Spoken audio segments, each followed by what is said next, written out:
What's up mga kabugoy, no? Ngayong gabi mga kabugoy, puntahan natin si kaibigang Arak kasi may itatanong lang tayo sa kanya mga kabugoy. So bago tayo mag-umpisa mga kabugoy, nakita nyo to, ito yung dinanas natin na nabihag tayo. So lahat po ng mga viewers dyan, nag-alala po kay Bugoy. Yan po, ito na po yun si Bugoy. Nakita nyo na ulit. So pasalamat tayo, naligtas tayo, na-rescue tayo nila Tatsuki, Mangkiting at saka ni Art at saka ni Tuklo. So yan mga Bugoy, ngayong gabi mga Bugoy, bago tayo magsimula, papasalamat muna tayo sa lahat po ng viewers dyan na nag-alala tungkol kay Bugoy, pagkakawala niya. So andito na tayo. So lalong-lalo na sa sa aking admin sa Bugoy and Company TV, si Ma'am Gina Alicante po, ma'am. Ito na po ako. Nakauwi na po ako sa tulong po nila Tatsuki, Mangkiting at saka ni Art, Tuklo po. So huwag kayong mag-alala, ma'am. Mananatili tayong ligtas ngayon at kasalukuyan pong magpapagaling muna tayo. So maraming salamat din sa tulong mo bilang isang admin sa aking channel Bugoy and Company TV. So ayan, bago tayo magsimula, isang shout out pa po, Ma'am Daphne Agrian po, magandang gabi. Saka si Ma'am Pretty Woman, magandang gabi po. At saka si Ma'am Lorna Divina Gracia, at saka si Ma'am Ninita Tolentino po, ma'am. Magandang gabi, sana po andyan po kayo sa mabuting kalagayan. At saka sa yung ibang mga viewers dyan na nag-alala kay Bugoy, maraming salamat sa inyong dasal. At ngayon, nakauwi na tayo at kasama ko na yung aking pamilya. So ayan, magsimula na tayo mga kabugoy.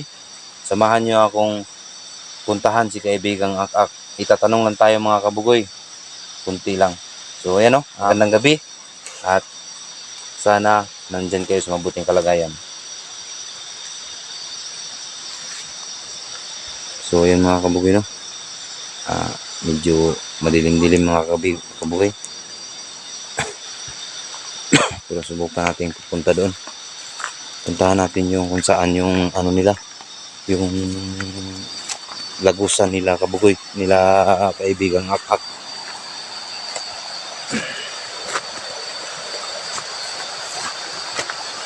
So ayan, lapit na tayo mga kabugoy.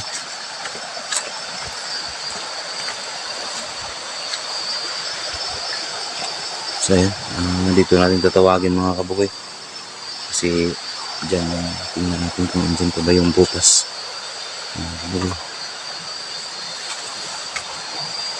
So ayan mga kabugoy, ayan yung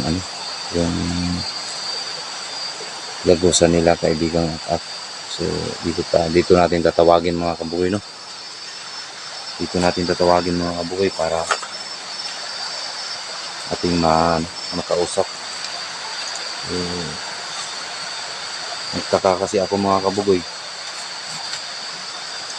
tungkol dito mga kabugoy. Parang nalilito na ako nito mga kabugoy.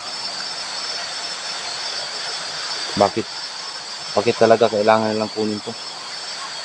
So yan, dito natin kakausapin,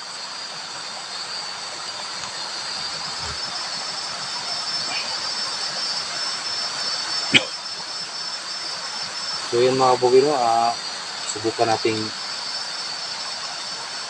tawagin si kaibigang Akak dito.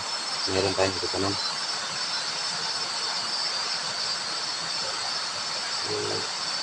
Kaibigang Akak. Kaibigang Akak. Kaibigang Akak. Kaibigan. Yan mga kabugoy, dito.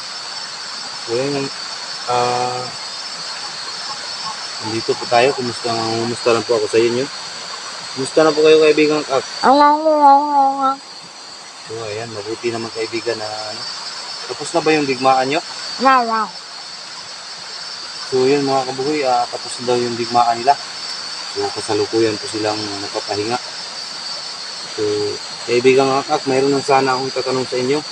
Kasi may ano kasi nangyari kasi sa akin. So, bigla talagang kunin to. Gusto talaga nilang kunin to. Ano bang nandito kaibigan? Bakit kailangan talaga nilang kunin tong medalyon na binigay mo sa akin? Ha? Ayan mga kabugoy. Hindi pala to isa mga kabugoy. Dalawa pala to. Sinong may hawak nito kaibigan?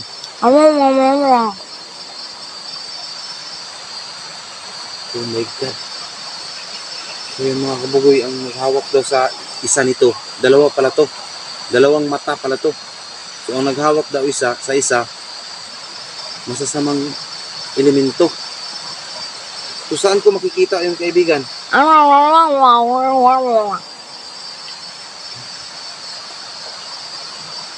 Kailangan pa natin puntahan doon sa bundok para makita natin yun. Ang namamaya na naghawak noon sa isa nito. So ang nakapasama mga kabugoy no, ang sabi niya mga kabugoy, kailangan kumplituhin to kasi hindi to buo. Pag ito lang daw, hindi buo. Kailangan pares talaga ito, dalawa to. So ito bang dahilan kaibigan na ano? Nagtaka ako pag ginagamit ko to. Bakit nanghihina ako? Ganun ba? So yung mga kabugoy, pag ginagamit ko raw to, talagang manghihina ako dahil hindi pantay yung kapangyarihan. Kailangan yung dalawa pala to. At kailangan daw ipakuha kung sino mang naghahawak nun. So, hindi niya sinabi ni kaibigang akak mga kabugoy kung ang naghawak nito. O saan ko makikita ang pares nito. Sige po, babaring ko po to. So, yun mga kabugoy, ang sabi niya, ipahubad daw. Patingnan kung ano ang kulay ng pares nito.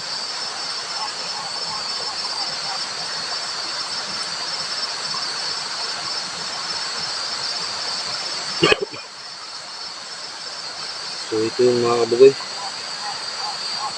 Ito yung bigay niya sa akin, isang medalyon.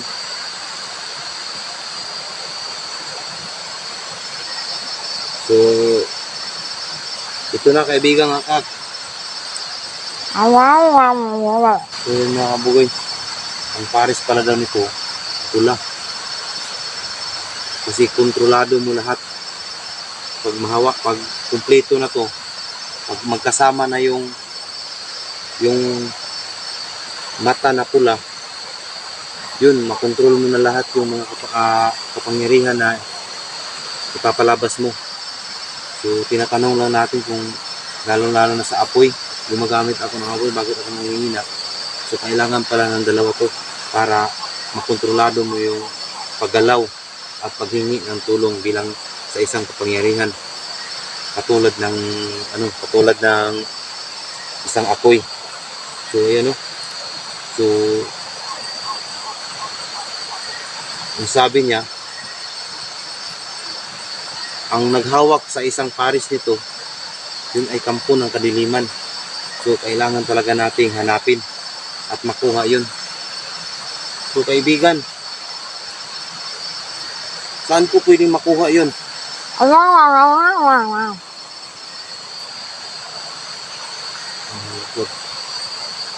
So yun mga kabugoy,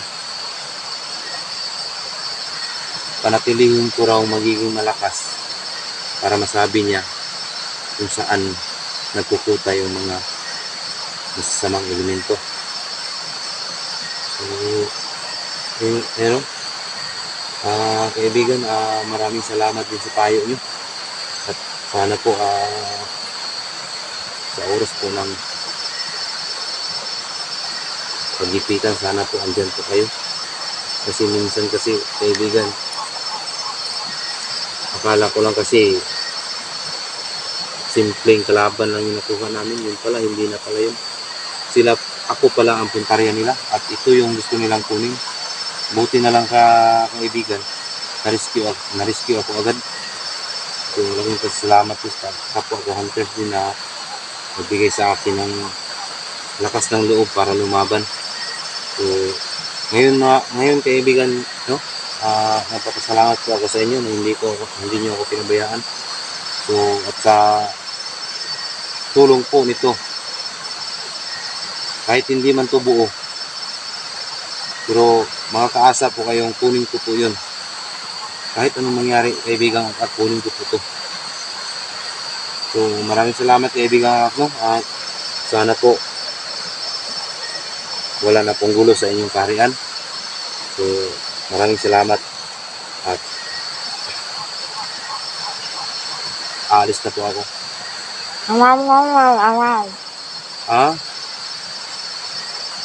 Ayun, yung mga kabagoy, no? Papasukin daw niya ako sa kanya kaharian. May kunting sasabihin lang daw siya mga kabagoy. Sige kaibigan Kak.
So yan mga kabagoy, no?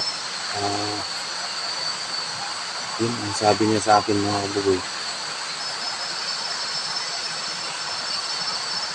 Ang hirap ng sinasabi niya sa akin mga kabagoy. Ang naghahawak to sa Paris nito mga kabagoy, isang makapangyarihang tao, kampo ng kadiliman, at pwede siyang gagamit ang ibang tao para lang makuha to. So yun mga kabagoy, no?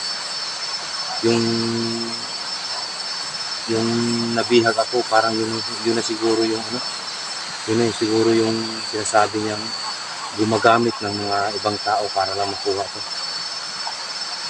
So ang sabi niya sa akin, ngayon daw bibindisyon na niya ako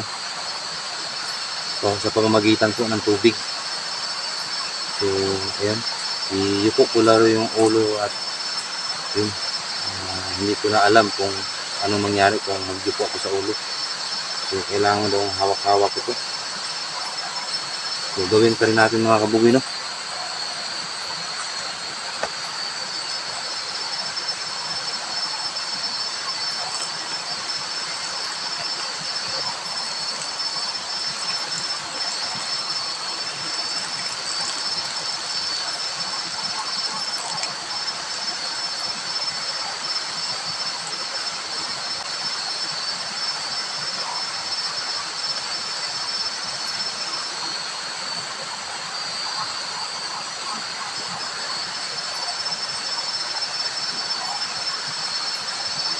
So yun mga kabagoy, isang bindisyon na po yun galing sa kanya, galing po sa tubig po galing sa kanya kaharian.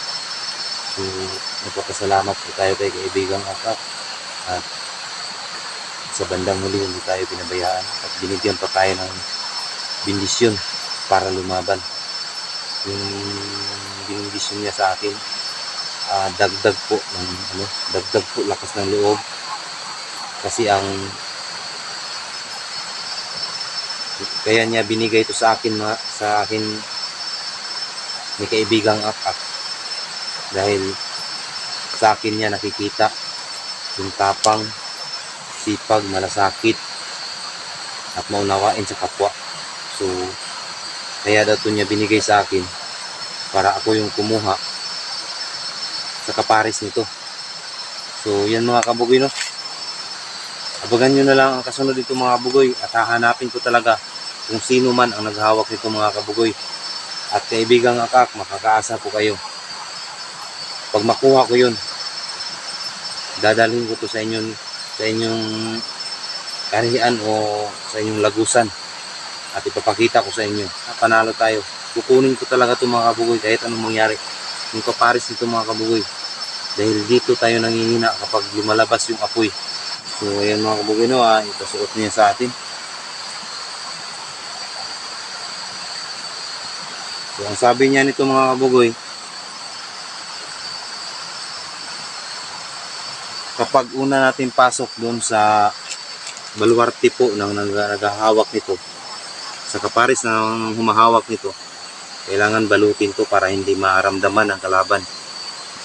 Babalutin natin ang itim dito para kung ano man yung masagupa natin, hindi niya alam na hawak natin to, napasuot niya sa atin.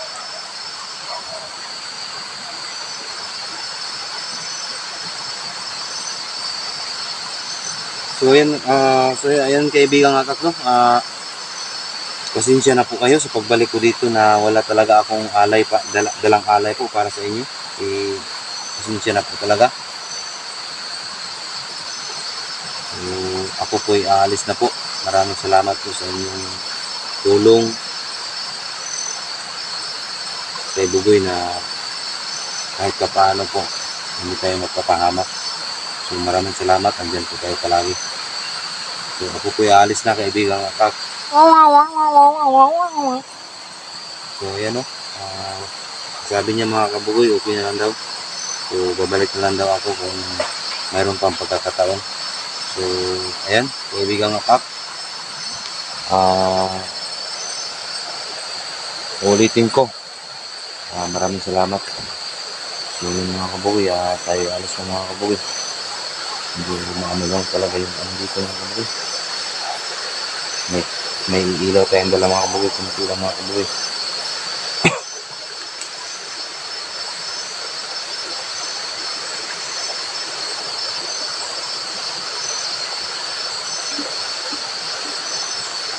So ayan, ayan yung lagusan yung mga kabugoy, no?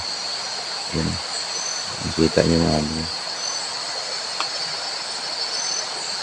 At kung may pagkakataon mga kabugoy, babalik tayo dyan at dilinisin natin. So ayan, no? Alis na tayo mga kabugoy. Hindi na po talaga mga kabugoy, medyo higado tayo. So nais ko lang ipaalam sa inyo kung ano nangyari nito. Medyo nalilito kasi ako mga kabugoy, pero ngayon mga kabugoy hindi na talaga ako nalilito mga kabugoy. Gawa ng alam na natin,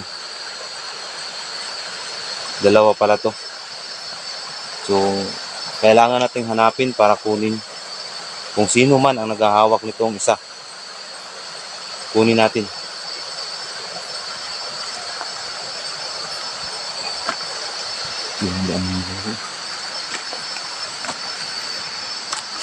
So ayun, no?